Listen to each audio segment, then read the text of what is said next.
Yeah, easy, go. You know, yeah. Hey yo, we can't stop, won't stop, never intend to. They feel the style in Taiwan, they call it Jiu-Jitsu. Back to New York, all the shit that I've been through. Some niggas say they dogs, but to me they just shih tzus. I pencils down the thoughts and the issues, all the principles, how to keep it official. Cause you don't want no nigga have to grip that nistle. My fault, the pistol, turn dudes to fish food. These dudes want me looking all miserable, don't want me getting paper, go to Jacob to spin a few. But I be in the interviews, talking how I spinning coops, and how to take a spin a nigga like an interlude. Fuck a Vi sidder alle sammen derude og venter på at se dig. Se dig give den gas, ikke? So fall back, maybe you could get a clear view. All my life and how I stared through my rear. Got me back on the rock again, back with the rock again. Watching for cops again, all about the proper end. They got me black in this game again, but I swear, we all gonna be alright.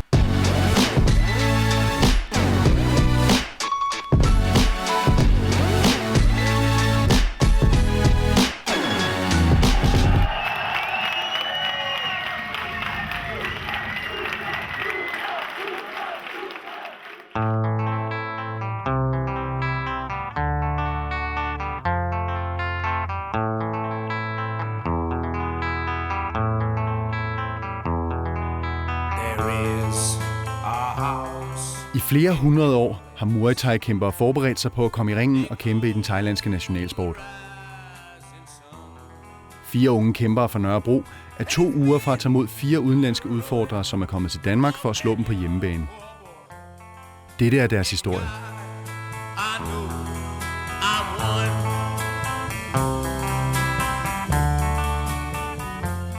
Så er min ven, han ringer til mig og så siger han, lad os tage op forbi Grøndalscenteret, og så lad os prøve noget MMA, så se om det er. Ja, fedt nok 100%, så var der lukket. Og så googlede vi lige, og så var der en thai-boxing-klub, der var åben. Så tog vi derover, og det var helt tilfældigt. Vi kunne slet ikke finde ud af noget, og vi vidste ikke, hvad man skulle have med. Vi vidste ikke, hvordan man skulle stå, og vi sparkede og slog forkert, så det var helt underligt. Altså. Jeg har prøvet forskellige kampsporter. Jeg startede med MMA, og så plejede jeg efter træning at stå og kigge på thai-bokserne, og det så meget federe ud. Og så prøvede jeg bare et par gange på det øde hold, og så blev jeg slået i kullet et par gange af en, der hedder Klemme. Og så, jeg synes, det var fedt. Det er meget, meget mere hårdt, man får lov til at virkelig gå til den. Og så lige siden har jeg bare dyrket thai-boksning. Fra min far, han tog mig, da jeg var mindre, da jeg var 7-8 år. Men det var ikke noget for mig dengang, så jeg startede til fodbold. Så startede jeg thai-boksning igen, da jeg var fyldt 15 år. Og så har jeg bare trænet derude.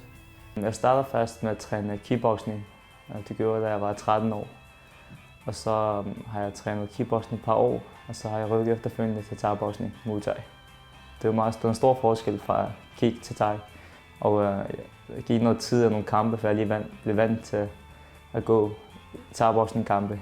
Men jeg synes nu efterhånden, at det er blevet meget bedre.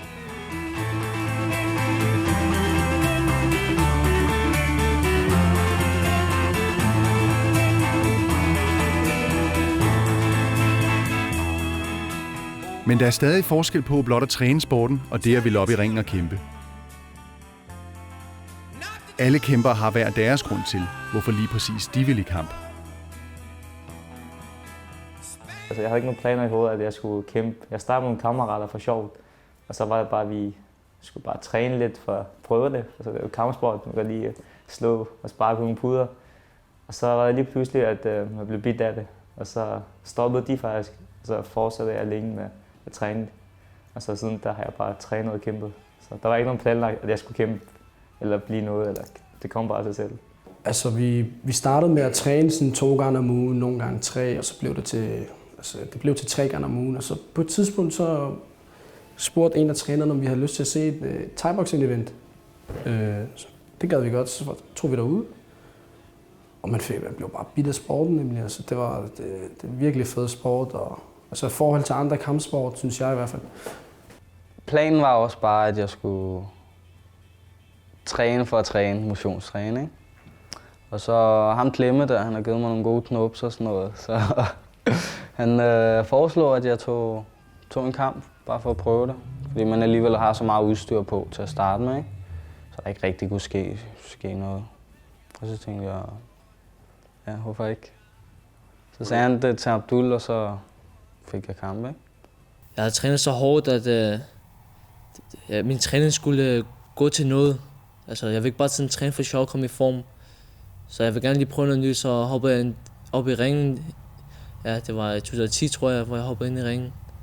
Og så synes jeg, det var en rigtig dejlig følelse at være oppe i ringen. Jeg ville bare prøve det. Altså, så begyndte jeg at gå op i ringen og spare. Men jeg havde ikke trænet særlig længe, før jeg kom op i ringen. Den første kamp, det var til DF efter 3 måneder. Det var en underlig følelse i hvert fald, at komme op i ringen. Så tænkte man, okay, hvad fanden laver jeg her? Så, altså, det er ikke, når man ser det udefra, end lige pludselig at stå op i ringen og skal kæmpe med en helt fremmed person. Så det var en helt underlig følelse. Altså. Og det havde det sådan faktisk i måske 6-7 af mine kampe, hvor jeg havde den følelse, okay, hvad laver jeg her? Så blev det bedre og bedre.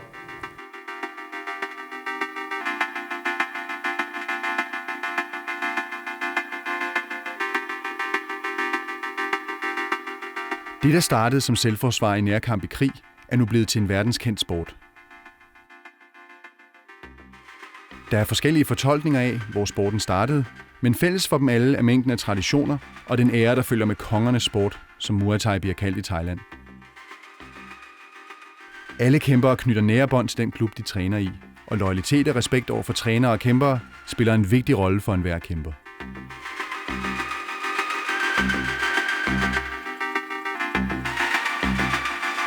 Altså, jeg føler, at jeg har udviklet mig sindssygt meget ved at tage den beslutning og skifte klub.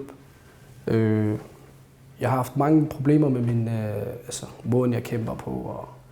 Og de træner, som jeg har nu, har kunne se fejlene. Faktisk, de har kunne se fejlene, før jeg skiftede. Så de kender mig. De ved, hvad jeg har problemer. Så da jeg skiftede, så vidste de, hvad de skulle arbejde på. Og det gjorde de så. Og jeg føler, at lige siden jeg har kæmpet, fra da jeg var i den gamle klub til jeg har skiftet, så kan jeg se sindssygt meget udvikling. Det valg, jeg har taget, det er jeg glad for, og mine venner har støttet mig i det, og jeg kan ikke være et bedre sted, fordi det er Danmarks bedste klub, føler jeg. Det hele startede, da vi var til EM i 2011, hvor vi tog afsted, mig, Sufjan og nogle andre. Vi tog derover uden træner. Så har vi så Abdul, som er træner her i Siam, som stod i ringen for os, og som gav os vand og som hjalp os i gang. Mens jeg kæmpede, så sagde han nogle gode ting, som virkede, mens jeg kæmpede. Så har jeg bare haft tanken om skift, fordi hvis jeg skal blive til noget, så skal man lige videre. Ja, og prøve her. Og så Siam, der er de bedste trænere og de bedste fighter i det her Danmark. Jeg træner i en kickboxingklub, og jeg vil gerne rykke og træne noget thai-boxing. Og jeg vil nok søge efter nogle gode klubber i København. Og så har jeg også hørt om Siam tidligere. Det var nok en af de bedste klubber. Så var jeg nødt at prøve det, og så siden der har jeg bare trænet derude.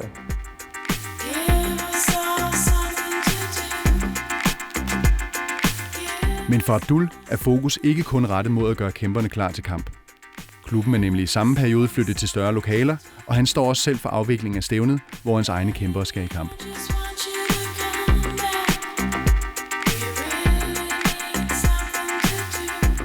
Mit fulde navn er Abdul Sittar Albarrasi.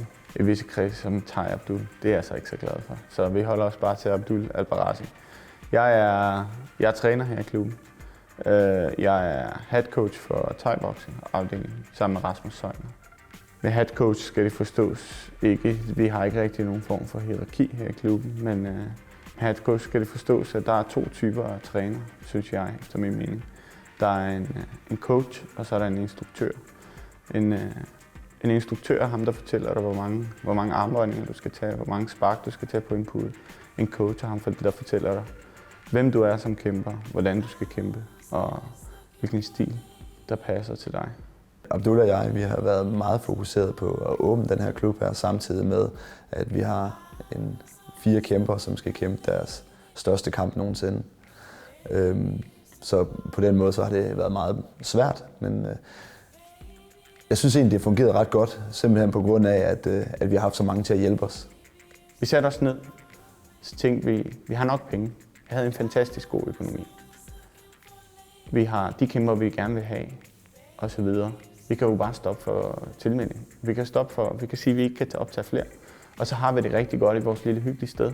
Men der var én ting, der var rigtig vigtig for os, og det var, at vi synes ikke, at vores kæmper fik den helt optimale træning, der hvor vi var. Og derfor har vi altid haft en idé om, at vi skulle flytte til nogle lokaler, hvor der var mulighed for os at lave supplerende træning. Det passede sig rigtig dårligt med, at det også var der, at inden vi skrev under på kontrakten, så havde vi jo faktisk også skrevet under på kontrakten for CM Warriors arrangementer. Og jeg følte ligesom, at nu havde jeg meldt ud til alle, at nu bliver det holdt den 10. november. Så jeg tror, vi tænkte, at det må bære eller briste. Og nu er vi så i det her nye lokale på 1700 kvadratmeter, 4 etager. Nu tænker jeg, at det ikke kan blive større. Det kan det vist heller ikke.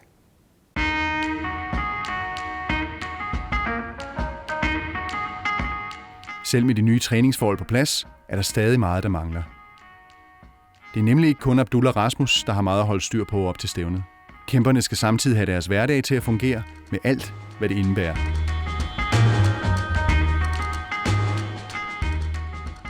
Jeg går på HF på Frederiksberg. Det er mit første år. Selvfølgelig er det uddannelse, som er vigtigere end sporten. Man skal altid sikre sin uddannelse, før man begynder med at blive professionel. Man ved aldrig, hvad der kan ske. Men jeg lige pludselig får en skade, hvor jeg så ikke kan fortsætte med at kæmpe. Men så har jeg ikke noget, som kan bakke mig op igen. Jeg har tænkt mig at tage min pædagoguddannelse, når jeg kan, så fuldføre den. Stadig kæmpe og træne, men ikke så meget til VM og EM, fordi der skal man bruge en uge, 10 dage på at være væk. Så hellere bare tage det, som der kommer af fights, og så koncentrere mig om min skole. Gør den færdig, så kan jeg virkelig fortsætte, hvis jeg stadig har lyst til at træne og kæmpe. What is it that you done to make the grade? Should you do the same? Is it too easy? Den klub, jeg kommer i, har jeg faktisk gået, siden jeg var 7-8 år. Så det vil sige, det er ligesom et hjem for mig faktisk. Altså det er et sted, jeg kan lide at være sammen med mine venner, og vi er der jo. Vi hygger os. Så jeg spiller meget fodbold sammen med dem. Men op til kamp, der kan jeg ikke spille, fordi jeg er bange for at blive skadet. Så jeg tager ud og ser dem spille, lige støtter dem, kigger på dem spille. Det er fedt, fordi der er nogle masser af dygtige hoveder, så jeg bruger rigtig meget tid sammen med vennerne. Vi tager også meget pis på hinanden. Der foregår ikke andet end pis og tager pis på hinanden. Selvfølgelig vi er seriøse, når vi skal bruge for hinandens støtte, men ellers så er det bare pis og køre på hinanden. Sådan er det. Det er hyggeligt. Det er sådan, jeg tror også, alle gode venner har det på samme måde.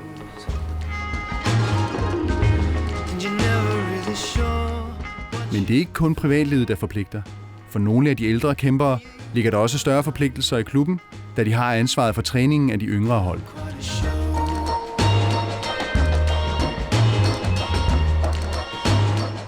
I starten der havde Bilal juniorholdet selv, så kom jeg så på. Så valgte vi at træne dem sammen, hvor vi delte holdene op. Og jeg synes det faktisk er meget godt, fordi så tager du de nybegyndere og lige lærer dem hvordan. Og så tager du de gode for sig selv og lige kører med dem. Fordi det er ikke så fedt at køre alle sammen samlet. Det er svært for de nye og svært for de gamle.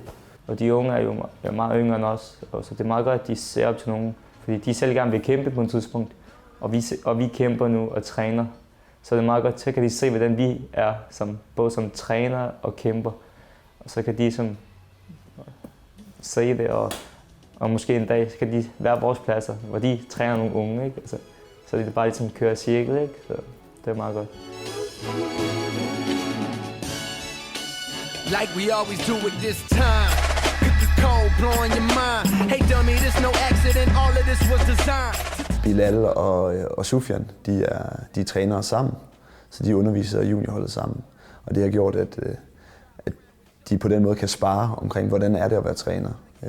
Og hvad gør en god kæmper? Jamen det er alle sammen nogle spørgsmål, som de selv begynder at stille sig, i stedet for det er os, der skal fortælle dem det. Og de der overvejelser, de er med til at rykke dem videre. De ser jo op til os, ikke? Så det er altid godt. Vi er altid nogle gode rollemodeller for dem også, ikke? Og så mange af dem er jo unge, så det er den alder, man ligesom... Sådan, det er der, hvor man vokser og gerne vil vise sig for en andre. Jeg synes, mange af de unge, vi har, de er meget fornuftige, så de ved, at de skal, og de træner, de bruger deres tid rigtigt. De kan også se, at det, de andre på deres alder laver ude på gaderne, er ikke det bedste. De får rigtig meget ud af det, fordi de er meget nysgerrige.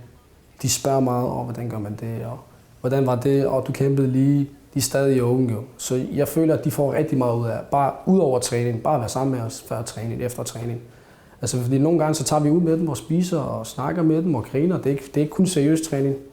Så jeg føler, at de får rigtig meget ud af at være sammen med os. Altså slags rollemodeller. You went from bad to real bad. 2 kids that don't even know they real dad. Real sad, baby girl, I wish you still had it. Then maybe you could get a taste of living. Som led i kæmpernes træning får klubben lov til at benytte Rigshospitalets trapper for at øge deres udholdenhed, så de kan holde længere i ringen. That's why I don't respect that lying ass white shit you talking. Cold planning funerals, you might fit the coffin. Først og fremmest tænker vi ikke på vægt, eller hvem vi skal møde, vi tænker på kondition. Så løb trapper og intervaller, masser af løb og være aktiv til træning og fokusere på træning, det er det vigtigste. For eksempel i Thailand, der løber de 2 gange om dagen. 10 km om morgenen, 8-9 km om eftermiddagen. Altså, løb er vigtigt for at komme i god form, fordi op i ringen, om du er den bedste kæmper, kan det hele. Har du ikke kondition, så er du færdig. Hvad skal jeg sige? Det er meget nemt og enkelt. Har du ikke kondition, så kan du ikke. Når jeg kæmper, så går jeg meget op i, at jeg har en god kondition. Fordi hvis jeg ikke har god kondition, så bliver jeg bare kørt lidt over. Så det er vigtigt for mig. Det er en af de gange, hvor jeg har forberedt mig allermest til en kamp. Så der har bare været fuld gas på. Min taktik, det er som regel bare at komme fremad og sætte den på plads. Jeg træner sådan næsten 6 gange om ugen, nogle gange 2 gange om dagen. Så det har været hård træning. Det har i hvert fald været hårdere træning end tidligere, fordi vi har trænet flere gange, og der har været så meget fokus, fordi det som var på hjemmebane, så var det, at man skulle være ekstra klar.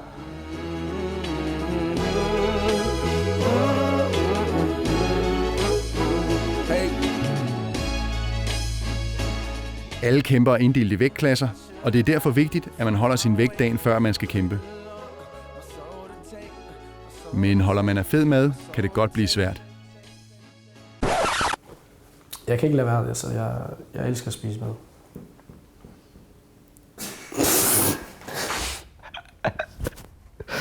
Jeg ved ikke, Sufjan, jeg ved ikke, hvad han spiser, mand.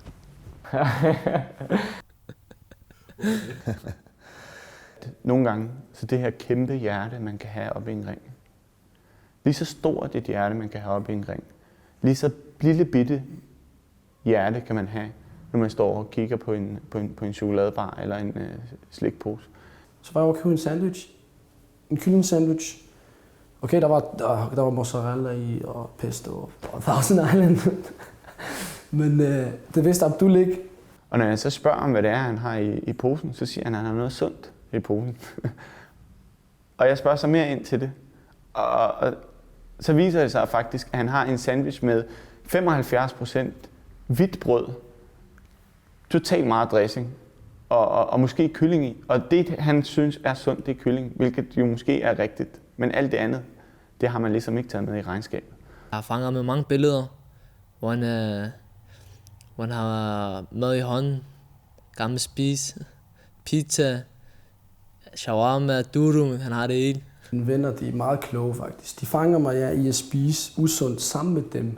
Men de tager billeder, og så sætter de det op dagen før, vi skal kæmpe. Ligesom at jeg har spist dagen før. Så tror folk, at jeg har spist dagen før, og det er bare flere uger og måneder tilbage, jeg har taget billeder. Så skriver folk, hvad sker der? Sådan noget. Tag det ikke seriøst, jo. Hvordan kan du spise pizza, og du skal til VM dagen efter? Og hvordan kan du spise pizza, og du skal til kæmpe Siam Warriors? Men de ved godt, at jeg er glad for mad, men de ved også, at jeg er klar altid væk.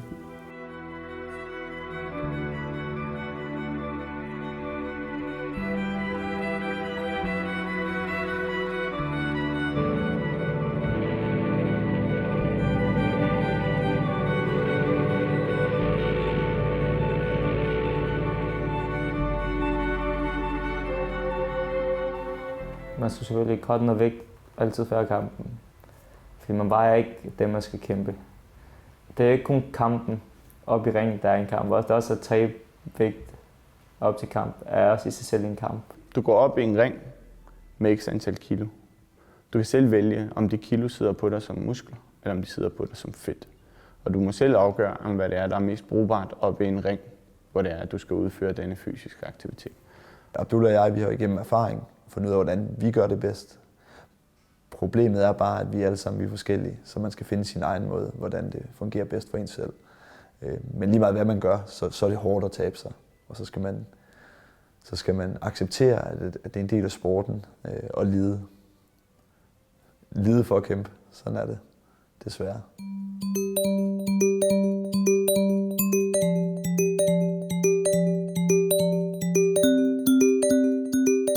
Langsomt rammer alle kæmpere deres kampvægt og tager til indvejningen. Men Sufjan har endnu ikke ramt sin vægt og må blive tilbage. Jeg piner mig selv, det er 100, og det ved trænerne, det ved fighterne, fordi jeg er altid den sidste, der sidder og savner og ligner en klovn.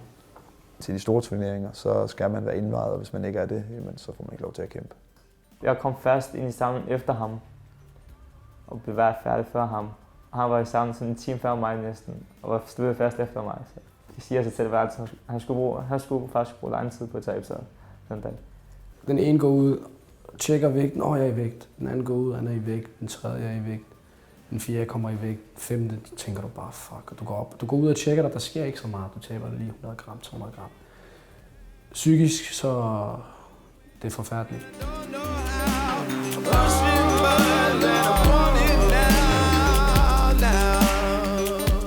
Med 30 minutter tilbage før indvejningen slutter, har Sufjan ramt den rigtige vægt og kan tage til stævnet for at blive vejet ind.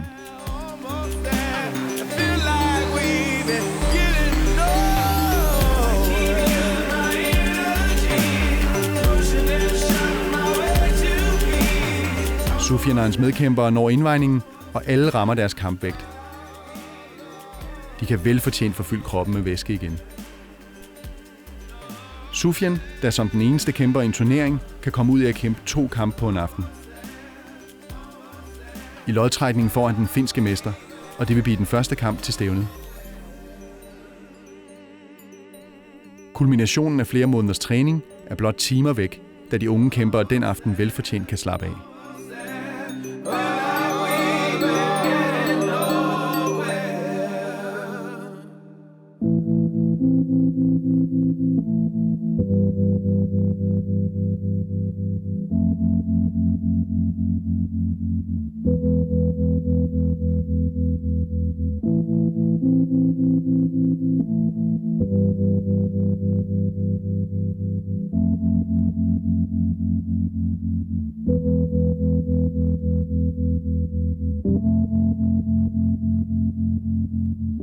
Publikum er på plads, og kæmperne har fået deres instrukser bag arenaen, og det er tid til at sætte i gang i stævnet.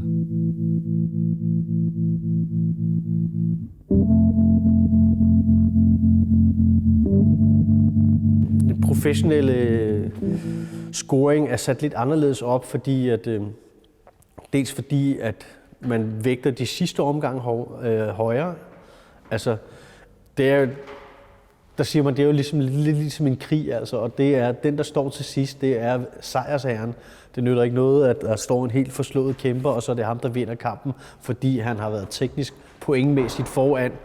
Så der tæller kampens udvikling, skal man holde sig for øje, og samtidig så siger man, at knæ og de her meget hårde teknikker, de tæller simpelthen mere. Altså et knæ direkte til kroppen, eller en velplaceret stød eller albu, det tæller mere, fordi at hvis man kan slå sin modstander ud af sin position, hedder det, så har man dominans i kampen, og det tæller mere, end hvis det bare var enkelt stød, hvor man i boksning nærmest bruger tæller. Det bruger vi ikke. Altså, det er et parløb, og så det er et race mellem to, og den ene kan være foran den anden hele tiden. Så det kan være tæt, men så kigger man, hvordan står man til sidst. Altså.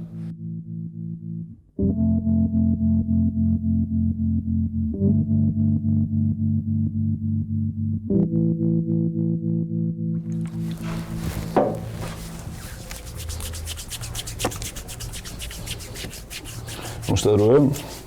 Ingenting. Du er klar. Fedt. Og så Bagefter det her, så går du bare stille og roligt i gang med let skyggeboksning bevægelser.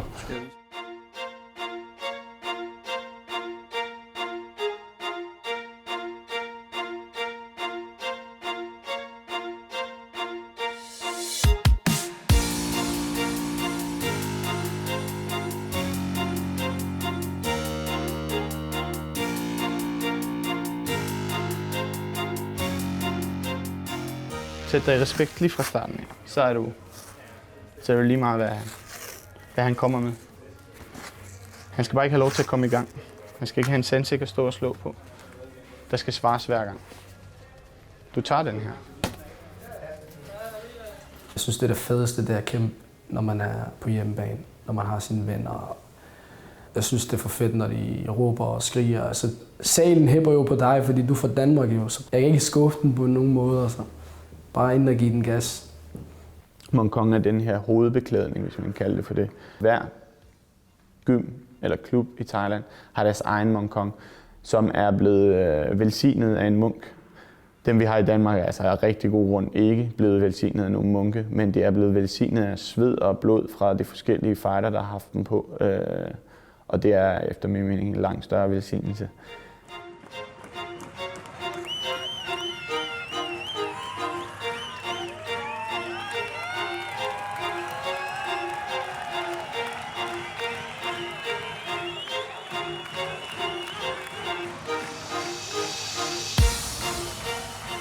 Når man så kommer ind i ringen, lukker man ringen af ved at gå en runde, og man beder en bøn ved hver ringhjørne. Når man lukker ringen af for onde ånder og vise den respekt for sporten, så går man ind i midten, bukker og laver en Wai-Kru, som er en kampdans, hvor man viser sin familierespekt, sin trænerrespekt og sporten og den thailandske konge.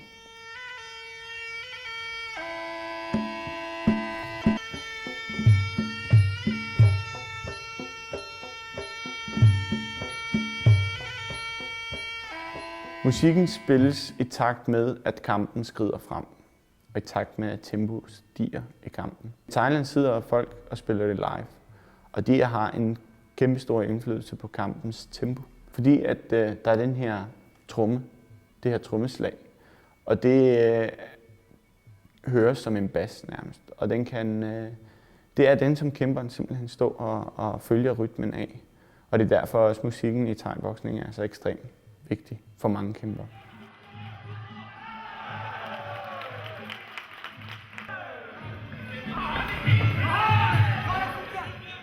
Sufjan kommer godt fra start i sin kamp mod den finske mester, men han bliver i anden runde ramt af en albue over højre øje.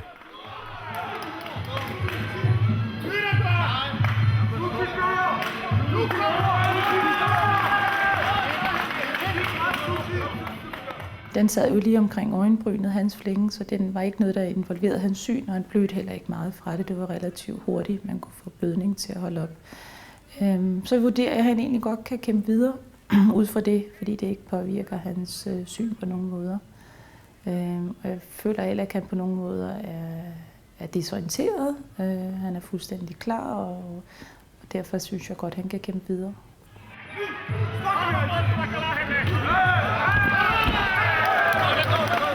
Men i anden runde bliver Sufjan presset i bund af finnen, så det hele ender med at være op til, hvordan tredje runde går.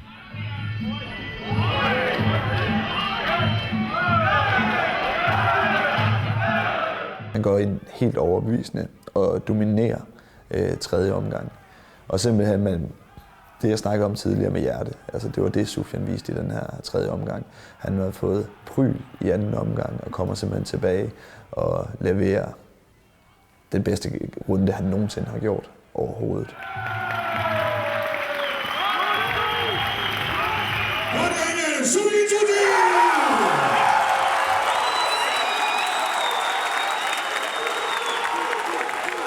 Jeg vandt så 3-0. Alle tre dommer havde samme mening om, at jeg vandt, så jeg vandt 3-0 og gik så videre til finalen.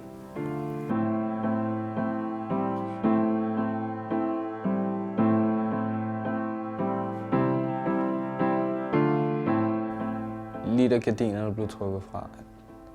Så man kan ikke se noget lys, og det går bare i øjnene og sådan noget. Jeg tænkte, Man prøver at fokusere så meget man kan, ikke? Men alligevel så bliver man lidt overwhelmed med alle de mennesker, der hæpper på en, ikke?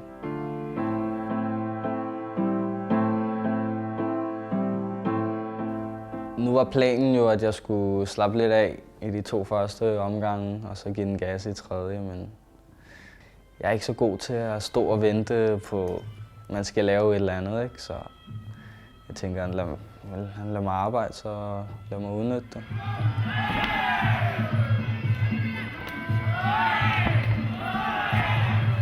Julian han holdt en god afstand igennem hele kampen. Når han kom i clinch, så var han fuldstændig dominerende. Altså der var slet ikke noget at gøre for hans modstander. Og Julian præsterede simpelthen for hans modstander til at se rigtig dårlig ud. Og det var bestemt ikke, fordi han ikke var god, men Julian var bare noget bedre. Og med en teknisk knockout i anden runde, vinder Julian sikkert. Det er faktisk en af de første gange, jeg har kæmpet rigtigt på hjemmebane med publikum og det hele, hvor de har været på min side, ikke? Der var meget pres på, også fordi jeg har været til VM, så man får lige det der, man skal ikke skuffe. Så man bliver nødt til at bare gå ind og give den alt, hvad man har. Og så, når man laver et rigtig fedt show, så er det bare en fed følelse.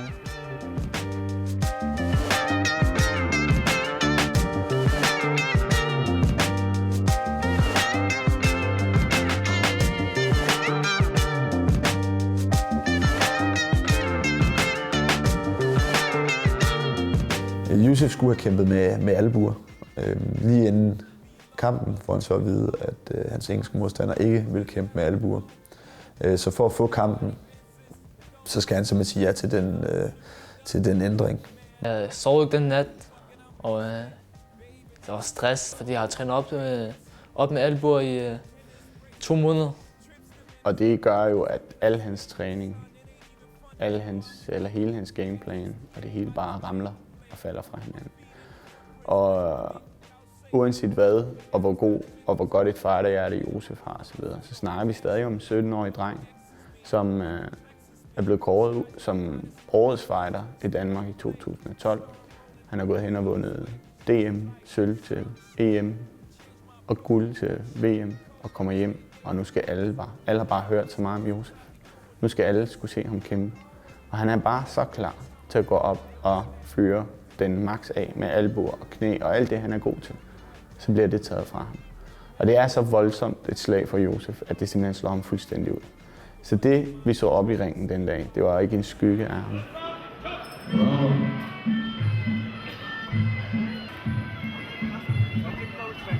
Fra at tænke, at nu skal han ind og lave en god kamp, og han ved, hvad han skal gøre, så går han ind med de her frustrationer. Han er sur. Så hele hans mentale fokus, det har ændret sig til at være noget negativt, i stedet for at være noget positivt. Og det synes jeg tydeligt, at den her kamp bærer præg af. Så lavede han mange af de der ulovlige teknikker, hvor han væltede mig flere gange. Og ja, det tæller ikke, det giver 0 point, så... Men ellers, ja, det var en dårlig kamp. Det var en af mine dårligste kampe, jeg har kæmpet før. Han vælger simpelthen at gå op og lave et eller andet bare for at støtte op om klubben. Men derfor var han ikke sig selv. Og så går han op, og så går han ind og vinder på en umiddelbart ret tvivlsom dommerafgørelse. Og det gør, at han simpelthen bare føler sig endnu mere dårligt tilpas deroppe. For det er ikke nok med, at han er gået op og efter sin mening leveret en lortekamp. Så er han også blevet foræret en sejr foran alle de her mennesker, som sidder og tænker, den skulle sgu ikke være gået til ham. Så det var faktisk dobbeltslag. Han ville jo slet ikke have pokalen. Han ville slet ikke... Han kommer jo og ryster på hovedet og spørger, hvorfor har jeg vundet kampen. Og ærligt talt på det tidspunkt vidste jeg heller ikke, hvorfor han havde vundet kampen. Jeg havde jo den anden som vinder. Der er en rigtig dygtig overdommer, som klart melder ud til de andre dommere, at de her kast, de er ulovlige, så de tæller ikke. Og han mener så til sidst, og det dommerne så giver ham kampen på, det er, at han styrede ringen og dominerede ringen, og det gjorde han bestemt. Problemet er bare, at han scorede simpelthen ikke nok point i forhold til, hvis han havde været fokuseret ordentligt. Så næste gang, der vil vi klart gå mere ind og arbejde med Yusufs psyke op til hans kamp. Sådan at hvis der sker de her ændringer, som oftest gør i thai-boksning, jamen der kan ske en ændring nærmest, når man står i ringen, så skal man også kunne håndtere de her ændringer og stadigvæk kæmpe sin kamp. Så det er vigtigt, at vi overfor vores kæmper prøver at gøre dem bedre i stand til at håndtere de her ændringer.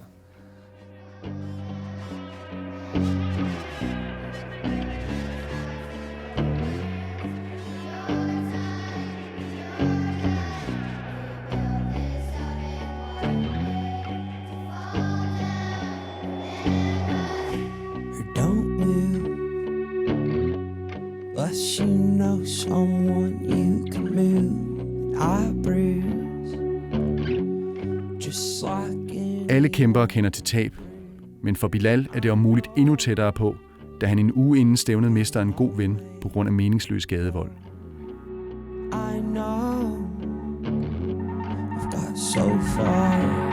Jeg havde selvfølgelig en trøje på vejen til ringen. Det var fordi en af mine kammerater døde en uge før, næsten en uge før. Han blev overfaldet, og så døde han efterfølgende. Og selvfølgelig, der var en af mine gode kammerater, så derfor valgte jeg at lave en t-shirt. Både for at vise, at det ligesom, han betød noget for mig, og for at vise, at komme ud med et budskab, hvor jeg også stoppe volden for alle de folk, der bruger volden ude på gaden. Ikke?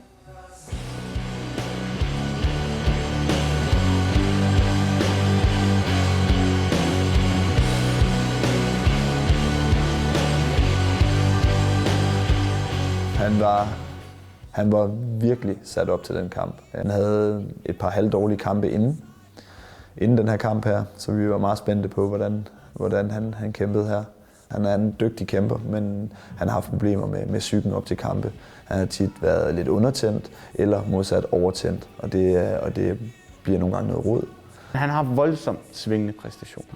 Der er nogle gange, hvor han er oppe i ringen og kæmpe, hvor jeg tænker, altså, for satan, det ser godt ud det her. Og du gør jo lige, hvad der bliver sagt, og du gør alt rigtigt. Så er der andre gange, hvor det hele ramler. Og jeg er ligesom ved at afkode den her. Jeg er ligesom ved at finde ud af, hvad det er, der går godt, når det går godt. Hvad er det, vi har gjort op til? Hvad er der sket siden, at han har kæmpet sig optimalt? Og når det går skidt, hvad det er, der også er sket der.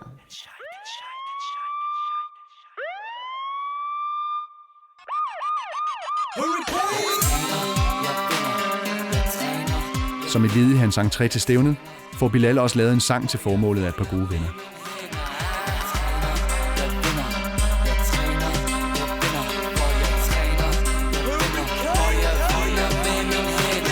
Jeg stræber og jeg griber mine chancer med min knytnæver, for jeg har dig på mit øjemål. Er det øje for øje, så er det af med trøjen.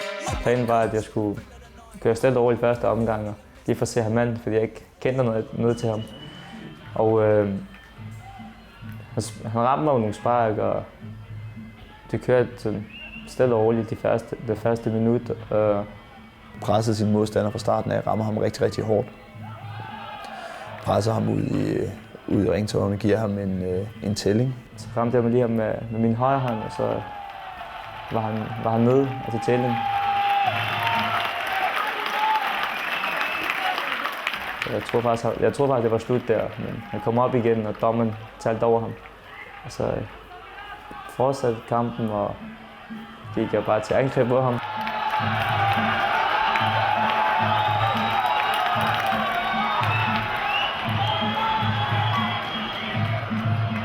Men han holdt ud, og så gik der lige et par sekunder efter, så satte der tempoet lidt ned stille og roligt, og så ramte ham igen med en overhand. Hvor han bare lå ned, hvor dommer efterfølgende stoppede kampen. Det var simpelthen på fart og på aggressivitet. Han kæmpede godt, det må man sige.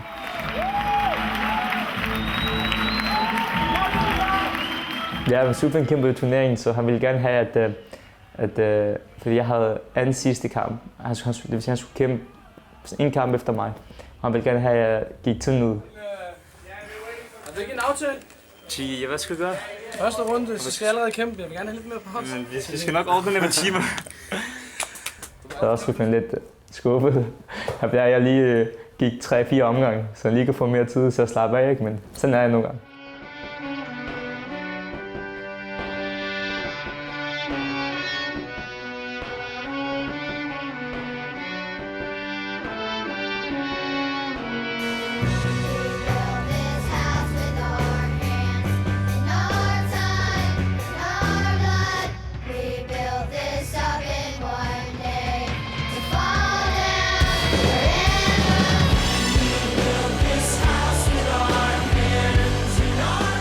Det er World Muay Thai Councils bælte. Et af de ældste titler, vi har i verden faktisk. Det blev stiftet helt tilbage i 1995 af den kongelige thailandske hær. Det gør også, at bæltet fik en position og blev meget eftertragtet, da det var selve hæren, der stod for det.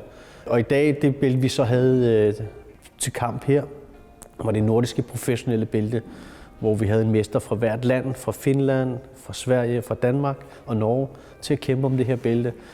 Og der kan man sige, dem der kom, det var cremen, poppen, toppen af poppen. Altså der er ikke noget, der er større, der er ikke noget, der er over, der er alt det andet er under.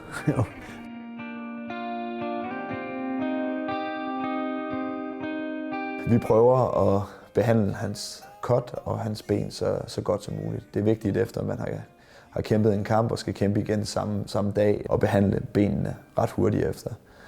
Og det vi gør, det er, at vi lægger en meget, meget, meget stram bandage fra fod og hele vejen op til lår, hvis det er nødvendigt. Sufjan, der var det mest skinneben, der var det store problem, så vi lagde den ned fra foden, altså hele vejen op af skinneben og en lille smule op af lårene. Og sørge for at holde hævelsen nede.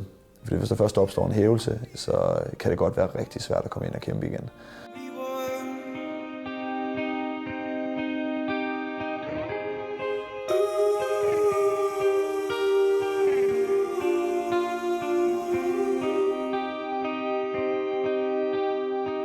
I den anden WMC-semifinale mellem Sverige og Norge gjorde Sverige kort proces med Norge og banede sig vej til finalen, hvor Sufjan ventede.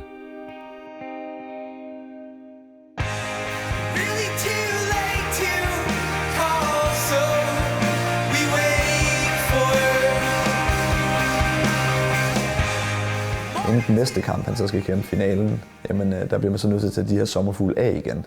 Fordi man må kæmpe med noget tape eller plaster i ansigtet. Så da vi så tager det af, så åbner såret sig jo selvfølgelig op igen. Og vi prøver så at lukke det med det, vi har, og det er så vaseline. Og det fungerer rimelig godt. Og vi giver ham så den taktik til den næste kamp, at det han skal, det er, at han skal lægge et højt pres, men holde sig på afstand og bevæge sig rundt om modstanderen. Jeg vil rigtig gerne møde Sverige, og så fik drømmefinal, altså. Så jeg var rigtig tæt op til kampen. Jeg havde ikke på nogen tidspunkt været nervøs eller noget. Jeg var bare klar. Jeg synes jo, det var uheldigt for Sufjan, at han faktisk mødte den bedste i starten. Fordi man tænker altid, at han er jo allermest frisk i starten. Men jeg har jo prøvet at kæmpe en 4-mandsturnering før, og jeg ved, hvordan det er at gå ind i ringen til sin første kamp. Hvordan det er at gå ind i ringen til sin anden kamp. I anden kamp hviler man så meget mere i sig selv. Man er simpelthen så meget mere klar. Man har prøvet at se publikum før, man har været deroppe før. Alt hvad der hedder nervøsitet osv., det forsvinder bare.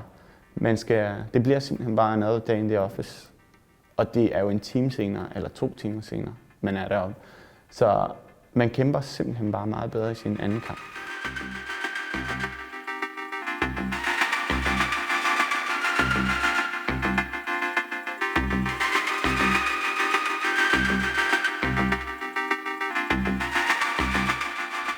Sufjan er 1 sejr fra at være den nye WMC-mester.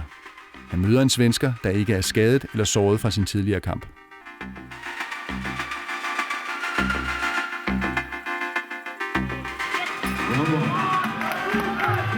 Første runde starter stille, da begge kæmpere er lidt tid om at komme i gang.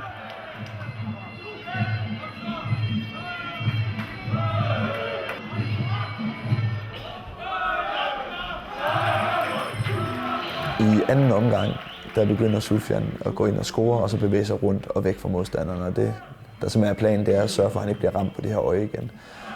Fordi at hvis han bliver ramt 2-3 gange på det øje, så åbner det sig op igen, og lægen kan eventuelt stoppe kampen, hvis det bliver et for grimt cut. Så begyndte han selvfølgelig i anden runde, det kunne han godt se, at han var lidt bagud. Så kom han frem og med masser af slag. Jeg følte, jeg havde mere overblik end den første kamp. Altså, jeg havde meget mere styr på det. Jeg følte, at jeg var foran hele tiden på point.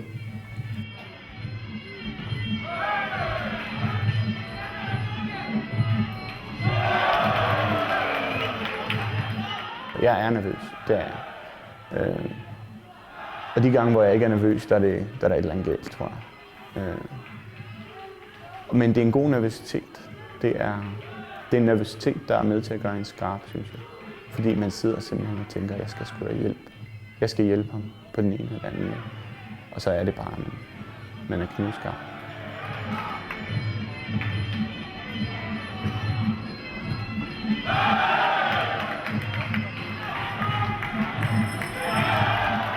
Finalen går tiden ud, så det vil nu være op til dommerne at finde en vinder.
Inde i omklædningsrummet, jeg var så glad. Jeg sagde til mine venner, jeg elsker jer. Jeg får at vide, tillykke, men virkelig sejt. Jeg elsker jer rigtig meget. Jeg holder virkelig af mine venner. De støtter mig virkelig. Altså. Så det er virkelig fedt. Og ja, selvfølgelig, det er ikke bare ord, jeg elsker dem. Det er... Sådan er det.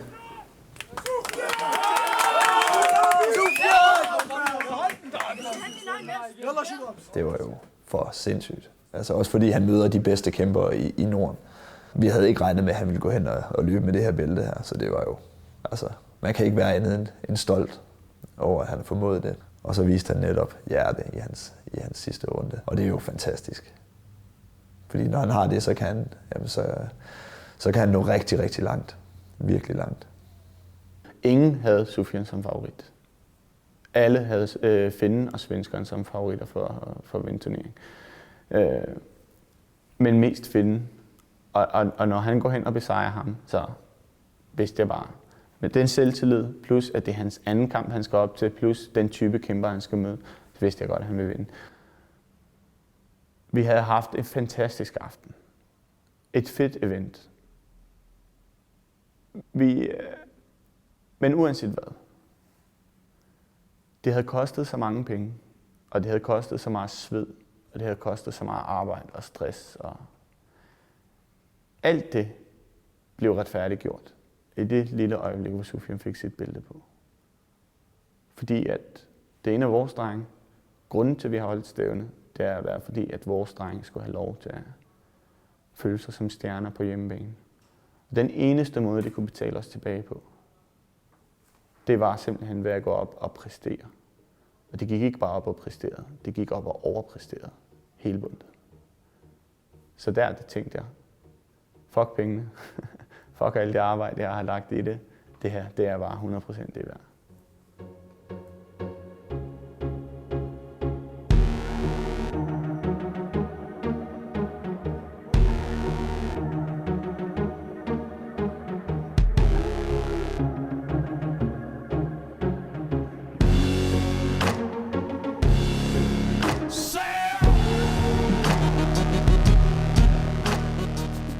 Jeg fik en sms fra en træner fra Sverige, og der stod bare, hej Abdul, tak for et fedt event i går. Så svarer jeg, hej Tony, selv tak. Fedt du var der, hvis jeg havde vidst, at jeg havde hilst på dig. Og så skrev han det, som var meget rigtigt, det er, at jeg ved, hvordan det er at afholde et event og have nogle kæmper i ringen samtidig. Så jeg gjorde dig en tjeneste, ved ikke at komme over og forstyrre dig. Og det har han så meget ret i. For jeg har prøvet mange stressende ting i mit liv, men magen til tror jeg ikke rigtig, at jeg sådan lige umiddelbart kan komme i tanke om. Altså jeg tror, at det er sidste gang, at det bliver afholdt på den måde, hvor at jeg ligesom på dagen står for tingene. Men da vi gik i gang med vores kæmper, der var jeg der sgu 100% for dem. Så det var den del af det, der var det fint. Min drøm er at blive en politibetjent eller fysioterapeut. Det er det, jeg har i tankerne i øjeblikket, men ellers, ja, det må tiden vise. Mit næste mål, min næste kamp, det bliver i Finland. Så min næste mål, det er at tage guld til nordisk mesterskaber. Jeg håber på rigtig meget, at jeg kunne gøre min uddannelse færdig. I hvert fald arbejde med unge. Udsatte unge selvfølgelig. Hjælpe dem på rette spor. Og selvfølgelig, altså, jeg elsker sporten. Jeg vil altid træne på en eller anden måde. Jeg vil altid, fordi jeg har fået sådan så stærk bånd til den. Så jeg vil altid træne. Jeg håber, jeg kan kæmpe i mange år endnu. Hvis de kan vinde en A-klasse VM-titel, så er det flot. Og det er det, jeg håber på, at de opnår. Og jeg synes heller ikke, det er helt urealistisk. Uanset hvilket potentiale de har, så skal det frigøres her. De skal nå så langt, som de overhovedet har potentiale til her. Og hvis de når til et punkt, hvor jeg synes, at deres potentiale rækker længere, end vi kan følge med, så skal de videre. Og de skal skrive kontrakt i Holland, de skal skrive kontrakt i Thailand, wherever. De skal simpelthen bare få udløst deres potentiale. Fordi jeg synes, at nogle af dem har ret meget potentiale. De skal gøres til stjerner, for det er det, de er. Og vi er ikke i den særlig anerkendt sport. Og derfor, deres hårde arbejde bliver tit ikke anerkendt nok. Altså, jeg er ret overbevist om og sikker på, at de træner lige så hårdt, hvis ikke hårdere, end nogle professionelle fodboldspillere, som går op og får årets talentpris et eller andet sted i et eller andet fint dansk idrætsforbund, whatever. Jeg ved ikke, hvad det hedder. Men jeg har altså drenge, der arbejder så hårdt, og der træner så hårdt og målrettet efter noget. Og det kan godt være, at de ikke bliver rige på det, men noget anerkendelse skal det have, og noget stjernestatus skal det have ud af det.